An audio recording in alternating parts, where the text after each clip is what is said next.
Hello and welcome to the gmbn podcast.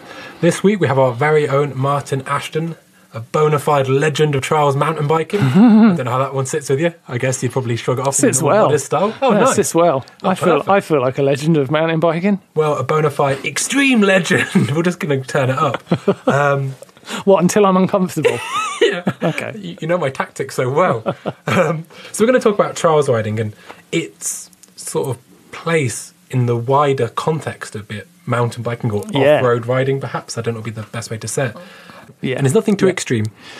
You know, should trials riding be compulsory? Or do you think it should be at least very recommended? We're kind of going through this journey with mountain biking where, similar to skiing, people are like, well, just get lessons, you know. And obviously that's great. Yeah. But the amount of money and time people invest on perfecting their setup, Yeah. do you think actually being able to back wheel hop and actually wheel placement and stuff like that? Well, it's interesting because back in the early days of UK, I don't know if it was a global thing, but definitely back in the sort of early UK mountain bike events, trials was part of it. You did used to do trials on the Saturday and cross country on the Sunday morning and then a downhill race. And, it was all one thing. So that was, in the past, something that happened. It's a brilliant idea to do that. I think that's I didn't know that, but that's a fantastic idea. I think being able to hop on the back wheel and stuff like that is not that useful. Like hopping on the back wheel is a trials move, right? But out on the trail, you aren't really going to use that kind of skill. Learning to balance, ride along narrow things, narrow objects, balance moves, controlled pedal maneuvers where you're starting with a deliberate right foot forward, pedaling 3 times so you'll definitely know where the front wheel will be at that point. Those kind of ideas that are in trials riding, they're incredibly useful out on the trail, and you learn that stuff by trying to work your way through a bit of trail. Like, how am I going to do this bit of trail? And then that's the weird thing about trials. Not many people can say they're trials riders, but actually we're all doing it. Yes, You've all done trials. Yeah. We've all looked at an obstacle out on the trail and gone, can I get around that corner? Or can I get up that little bit? Or can I ride over that log? That's trials. Yeah.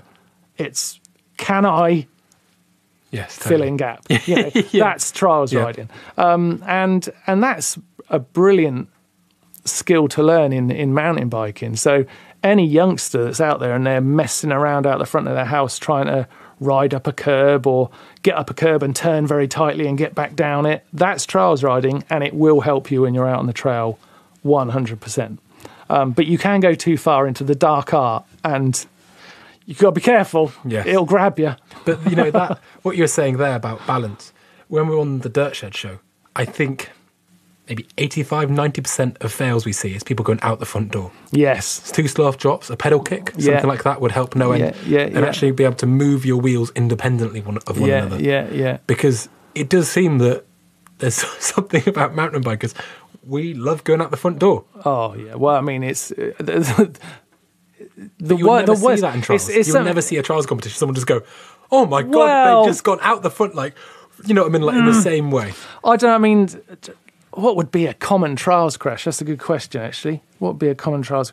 Yeah, I mean, going out the back door is quite common on mountain bike trials or trials in general, because you're hopping on the back wheel and sometimes you go off a big drop and you land, and sometimes you're not strong enough to hold the back brake and you loop out the back. So, yeah, maybe going out the back door is quite a common trials idea. But, I mean, the front being high is very common in trials. To get up something, you're going to lift the front up high. Going off a drop, the front wheel starts in the air.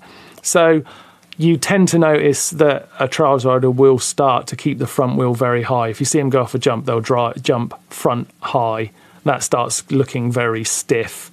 And that's something you have to be careful of if you're moving from trials into mountain biking. But also, if you're starting to practice a jump, going in thinking, I'll keep the front high is not a bad thing. So it can work. But I mean...